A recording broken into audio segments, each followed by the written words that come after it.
I'm managing a lot of, because of the interview, a lot of persons have reached out to me, the Cuban grads, the Compre grads, Craig Bernard, that's who's coming and pick me up today to bring me to the blind welfare, the ambulance service. He tell me anywhere I have to go with necessity, he's gonna call him and then he's gonna make the service available.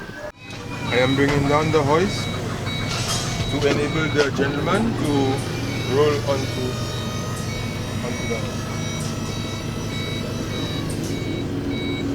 Because of the interview, a lady about 50 years called me with MS. So I know I can say I know a second person with MS. To build the awareness, to make persons knowledgeable about what is MS, because it's where the antibodies attack the central nervous system. It the axons of the nerves, so it signals to the different part of the body, so it could affect your limbs, your eyes, your hands, etc. So people, when you have such problems, check do a brain MRI and check out your condition as to the state of your nerves and your condition in your brain first.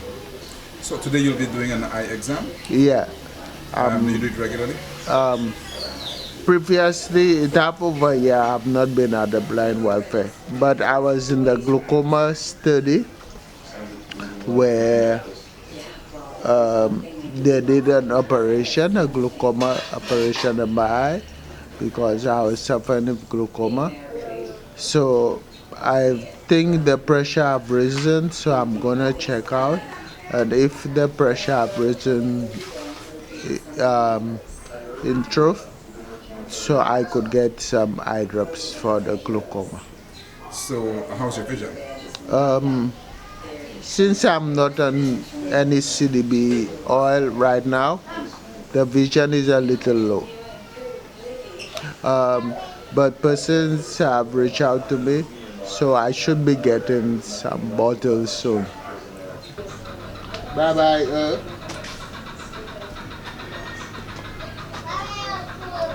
Bye-bye, baby.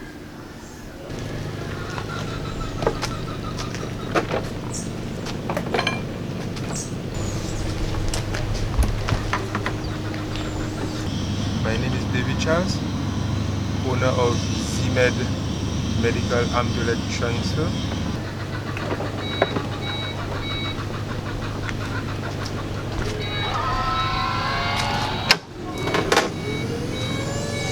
We provide services to the differently able who are stretcher bound, wheelchair bound, tourists who come off the cruise ship injured, who needs to be transported to Tapillon VH. Those people who are at their homes who need to go to doctor's appointment and different transactions they need to do, we make it easier for them.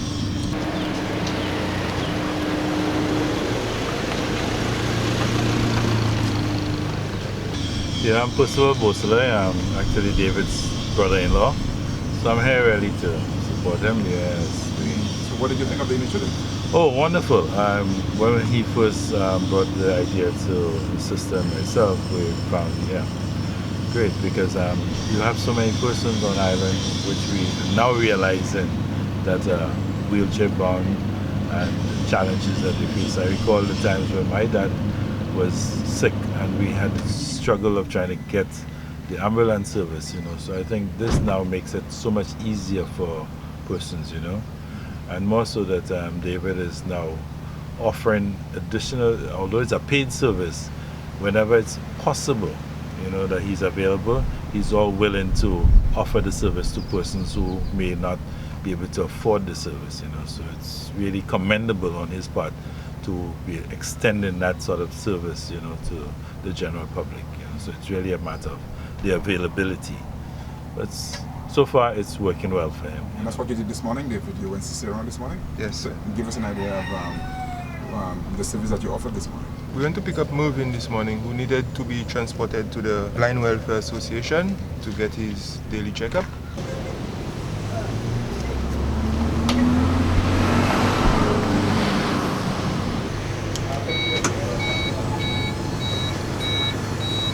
How was the ride? The ride was good.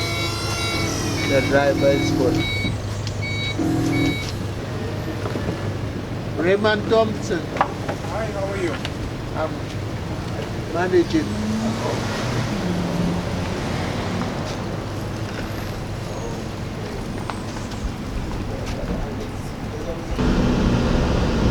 So you're saying that this could accommodate how many wheelchairs?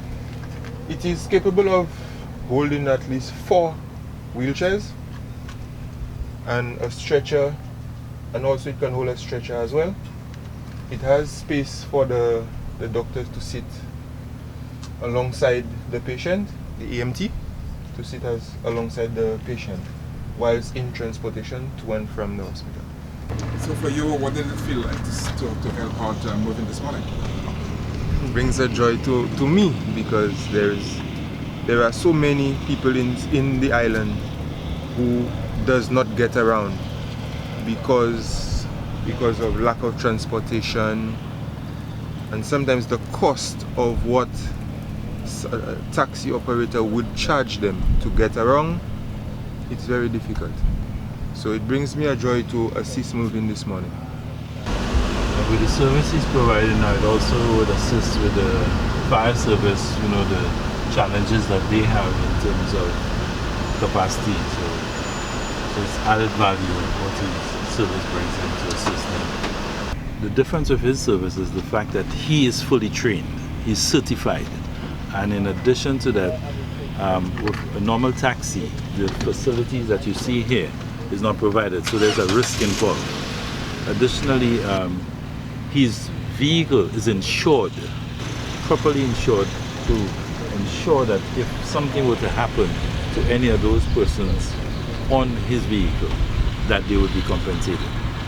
It took a little work to get that, because it is a new thing to St. Lucia, so even getting that form of insurance was a little costly, but he is ensured that he's fully covered as it relates to that.